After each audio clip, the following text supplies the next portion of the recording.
मौलाना बदरुद्दीन अजमल को दुनिया के सबसे प्रभावशाली मुसलमानों की लिस्ट में जगह दी जा चुकी है। बदरुद्दीन अजमल के आज असम में 56 से अधिक स्कूल और 22 डिग्री कॉलेज चलते हैं। उनके द्वारा स्थापित किए गए अस्पतालों में लोगों का मुफ्त में इलाज किया जाता है। बदरुद्दीन अजमल दुनिया की मशहूर परफ्यूम कंपनी अजमल परफ्यूम के मालिक हैं। उनके द्वारा बनाई गई परफ्यूम आज पूरी दुनिया में इस्तेमाल की जाती है। दुबई से लेकर अमेरिका, रूस और जापान में भी इनके शोरूम मौजूद हैं। बदरुद्दीन अजमल की party all India United democratic front Assam की दूसरी सबसे बड़ी पार्टी है। इनके द्वारा स्थापित किया गया अजमल फाउंडेशन आज असम का सबसे बड़ा गैर सरकारी संगठन है। ये संगठन अब तक लाखों लोगों का मुफ्त में केस लड़ चुका है। मौलाना बदरुद्दीन अजमल ने एशिया के सबसे बड़े मदरसे दारुल उलूम देवबंद में शिक्षा हासिल की है। वो वर्तमान में असम के जमीयत उलमाए हिंद के प्रदेश अध्यक्ष भी हैं। मौलाना बदरुद्दीन अजमल को जीत दिलाने में जमीयत उलमाए हिंद का बड़ा किरदार रहा। इनके द्वारा स्थापित किए गए स्कूलों और अस्पतालों से आज पूरा असम फायदा उठा रहा है। अजमल फाउंडेशन द्वारा चलाई जा रही अजमल सुपर 40 नाम की योजना के तहत हर साल 40 मुसलमानों को आईएएस और आईपीएस की मुफ्त शिक्षा दी जाती है। भारत के 5 महान मुस्लिम राजनेताओं की लिस्ट में तीसरा नाम हामिद अंसारी का आता है। यूपी में जन्मे हामिद अंसारी आज भारत के सबसे पढ़े लिखे मुस्लिम राजनेताओं में से एक हैं। उन्हें आधुनिक भारत का अब्राहम लिंकन भी कहा जाता है। हामिद अंसारी ने भारत के लिए जो किया वो आज तक कोई नहीं कर पाया। वो कई सालों तक अलीगढ़ मुस्लिम यूनिवर्सिटी के वाइस चांसलर रहे। फिर लगातार 2 बार उपराष्ट्रपति बनकर उन्होंने इतिहास रच दिया। हामिद अंसारी ने उपराष्ट्रपति रहते हुए मुसलमानों से जुड़े बहुत से बिल पास करवाए। ये कई सालों तक नेशनल माइनॉरिटी कमीशन के अध्यक्ष भी रहे। उपराष्ट्रपति बनने से पहले हामिद अंसारी ने अरब देशों में भारतीय राजदूत के रूप में अपनी सेवाएं दी और कई सालों तक यूनाइटेड नेशन में भारत का प्रतिनिधित्व करते रहे। हामिद अंसारी के खानदान का भारत की आजादी में बड़ा योगदान रहा। इनके दादा मुख्तार अहमद अंसारी जामिया मिलिया इस्लामिया के संस्थापकों में से थे। मुख्तार अहमद अंसारी ने ही भारत में सबसे पहले मेडिकल कॉलेज की स्थापना का ख्वाब देखा था। भारत के 5 महान मुस्लिम राजनेताओं की लिस्ट में चौथा नाम गुलाम नबी आजाद का आता है।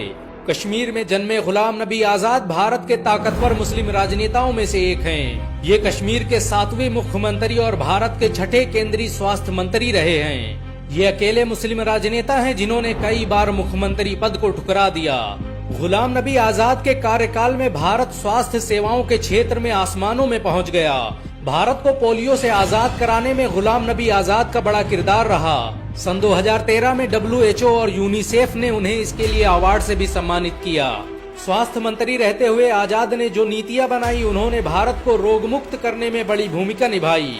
इनकी दौरे हुकूमत में भारत में सबसे ज्यादा अस्पताल और मेडिकल कॉलेज स्थापित किए गए। गुलाम नबी आजाद द्वारा कश्मीर में स्थापित किया गया ट्यूलिप बगीचा आज एशिया का सबसे आधुनिक बगीचा है। ये एशिया का सबसे बड़ा ट्यूलिप गार्डन भी है। गुलाम नबी आजाद की लोकप्रियता का अंदाजा इसी बात से लगाया जा सकता है कि राज्यसभा से उनकी विदाई पर पूरा देश रो रहा था। गुलाम नबी आजाद ने अपनी पूरी जिंदगी देश के लिए वक्फ कर दी। वो 9 बार ऑल इंडिया कांग्रेस कमेटी के अध्यक्ष रहे। भारत के 5 प्रभावशाली मुस्लिम राजनेताओं की लिस्ट में 5वां नाम आजम खान का आता है। रामपुर में जन्मे आजम खान ने ही मुलायम सिंह के साथ मिलकर समाजवादी पार्टी की स्थापना की थी। आजम खान भारत के पहले मुसलमान हैं जो लगातार 9 बार विधानसभा अध्यक्ष रहे। अलीगढ़ मुस्लिम यूनिवर्सिटी से law graduate Azam Khan UP सरकार में सबसे वरिष्ठ कैबिनेट मंत्री थे। इन्हें यूपी का दूसरा मुख्यमंत्री भी कहा जाता था।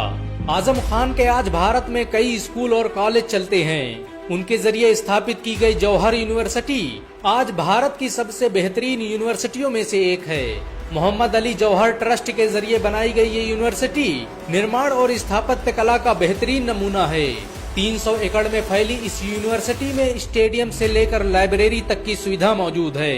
इस यूनिवर्सिटी में 3000 से अधिक छात्र शिक्षा हासिल कर रहे हैं। मोहम्मद अली जौहर यूनिवर्सिटी में बनी मस्जिद में एक साथ 8000 लोग नमाज अदा कर सकते हैं। ये भारत की अकेली यूनिवर्सिटी है जिसकी स्थापना पर राज्य सरकार का पूरा मंत्रिमंडल मौजूद था। इन सब के अलावा भारत में बहुत से मुस्लिम राजनेता हैं जिन्होंने भारत की अस्मिता, अखंडता और सुरक्षा के लिए अपना सब कुछ कुर्बान कर दिया। भारत को दुनिया में पहचान दिलाने में मुस्लिम राजनेताओं का बड़ा किरदार रहा है। अगर एक मुसलमान होने के नाते